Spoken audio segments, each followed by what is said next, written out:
¿Realmente en la Torá se encuentra la enseñanza de una resurrección futura? La Torá son los primeros 5 libros de la Biblia: Génesis, Éxodo, Levítico, Número y Deuteronomio. Entonces, en estos libros que acabo de mencionar, ¿se encuentra la enseñanza de una resurrección al final de los tiempos? El día de hoy tocaremos este tema, no sin antes mencionar de que la resurrección de entre los muertos es un acontecimiento que se ha convertido en una esperanza para todo cristiano, todo creyente en Cristo Jesús. Y consiste en que el Señor levantará de entre los muertos al creyente con un cuerpo glorificado para luego llevarlo al lugar donde Él se encuentra. Y así ese creyente esté con el Señor por la eternidad. Esto lo enseñó también el apóstol Pablo en Primera de Tesalonicenses, capítulo 4, versículo 16, que dice: porque el Señor mismo, con voz de mando, con voz de arcángel y con trompeta de Dios, descenderá del cielo, y los muertos en Cristo resucitarán primero. Note aquí: porque el Señor mismo, con voz de mando, con voz de arcángel y con trompeta de Dios, descenderá del cielo, y los muertos en Cristo resucitarán primero. Es decir, para el apóstol Pablo no había duda de una resurrección al final de los tiempos. Ahora bien, cuando Jesucristo vino a la tierra, años antes que inicie el ministerio apostólico de Pablo, comenzó a divulgar distintas enseñanzas a todas las personas que se le pongan delante, sea cual fuere. Y cierto día se presentó un grupo de religiosos llamados los saduceos. Este grupo tenía una doctrina en particular. Y según el historiador judío Flavio Josefo, nos dice que los saduceos niegan la preexistencia del alma después de la muerte, los castigos y las recompensas del otro mundo. Lo afirmado se encuentra en su obra Guerra de los Judíos, específicamente en el libro 2, capítulo 8. Es decir, para el historiador Flavio Josefo, los saduceos no creían en una vida espiritual después de la muerte. Por ende, afirmaban de que cuando uno moría, el alma quedaba destruida juntamente con el cuerpo. Eso significaba de que no había castigo eterno como es el lago de fuego, ni había recompensa eterna como es el estar en el reino de los cielos. Ahora bien, la doctrina de los saduceos estaba enmarcada en el libro de la ley, en la Torá, que son los primeros 5 libros: Génesis, Éxodo, Levítico, Número y Deuteronomio. Y este grupo que no creía en la resurrección de entre los muertos se acercó al Señor Jesucristo con un solo objetivo: avergonzarlo a través de artimañas, acertijos, preguntas maliciosas. Y es así que le dicen: Señor, maestro, Moisés mencionó de que cuando uno se casaba y moría sin hijos, pues el hermano del difunto tenía que casarse con la viuda, y el primer hijo que nazca de esa unión sea reconocido como el hijo del difunto, y así se le levante descendencia. Pero hay 7 hermanos. Uno se casa con una mujer y este muere sin hijos. Luego el segundo se casa con la viuda, con la esposa de su hermano, y también muere sin tener hijos.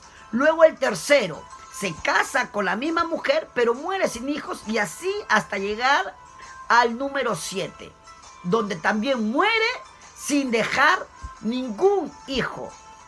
Y por último, la mujer perece. En el cielo, cuando todos resuciten, la mujer, ¿de quién será esposa? Y el Señor les dice: erráis, porque en el cielo todos seremos como ángeles, por lo tanto no habrá matrimonios, nadie se casará. Pero también el Señor les continúa diciendo en Marcos capítulo 12, versículo 26: pero respecto a que los muertos resucitan, ¿no habéis leído en el libro de Moisés cómo le habló Dios en la zarza diciendo: yo soy el Dios de Abraham, el Dios de Isaac y el Dios de Jacob? Dios no es Dios de muertos, sino Dios de vivos. Así que vosotros mucho erráis. Note lo que el Señor les está diciendo a los saduceos: porque Dios no es Dios de los muertos, sino Dios de vivos. ¿Qué es lo que el Señor les está queriendo decir con esta frase? Bueno, Ya se sabe muy bien de que los patriarcas habían muerto físicamente. Por lo tanto, si ya estaban muertos, ¿cómo es posible que se siga usando aquella expresión que se encuentra en la Torá? Específicamente en Éxodo capítulo 3, versículo 6, donde se afirma de que Dios es Dios de Abraham, de Isaac y de Jacob, si ellos ya estaban muertos.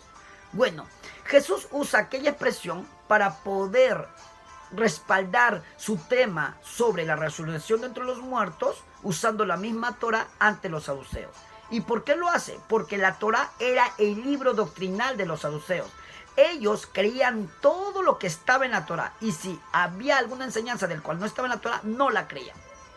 En ese sentido, es que Jesús usa aquel episodio donde Moisés se encuentra en medio del desierto y ve una zarza ardiendo, y Dios le habla a través de esa zarza.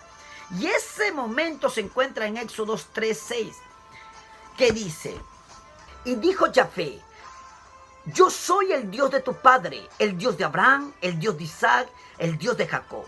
Entonces Moisés cubrió su rostro porque tuvo miedo de mirar a Dios. Versículo 8. Y he descendido para librarlos de mano de los egipcios y sacarlos de aquella tierra a una tierra buena y ancha, a una que fluye leche y miel.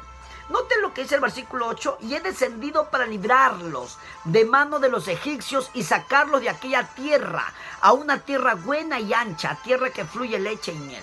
Es decir, el Señor le dice que ha decidido librarlos de la tierra de la esclavitud que es en Egipto y sacarlos de ese lugar para un lugar mejor.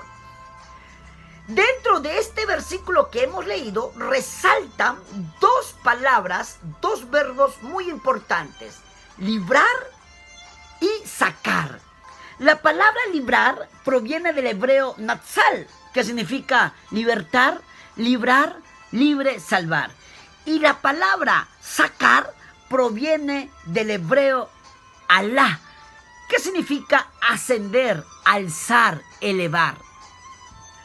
Entonces, si nosotros tenemos en cuenta el significado de ambas palabras, en este caso, natsal, que significa libertar, librar, libre, salvar, y la palabra alá, que significa ascender, alzar, elevar, nosotros notamos el significado de ambas palabras tiene una relación con el lenguaje de la resurrección, en el sentido de que si una persona le entrega su vida a Cristo, deposita su fe en Cristo, pues esa persona es librada de la esclavitud del pecado y se le da la promesa de que por su fidelidad pueda ser resucitado de entre los muertos y llevado a un lugar mejor, al lugar donde se encuentra el Señor, para estar con Él por toda la eternidad.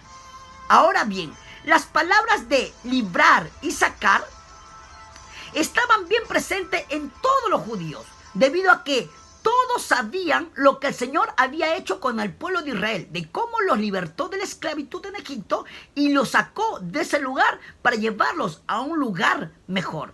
Por ende, cuando el Señor Jesucristo les habla a los saduceos sobre aquel acontecimiento que se dio entre la zarza y Moisés, y les menciona aquella expresión que se encuentra en la Torá, específicamente en Éxodo capítulo 3, versículo 6, pues lo que busca hacer el Señor es presentarles términos que están relacionados con la resurrección y que se encuentran en la misma Torá, en los primeros 5 libros de la Biblia, para así presentarles a ellos un testimonio real de la resurrección de los muertos usando la misma Torá.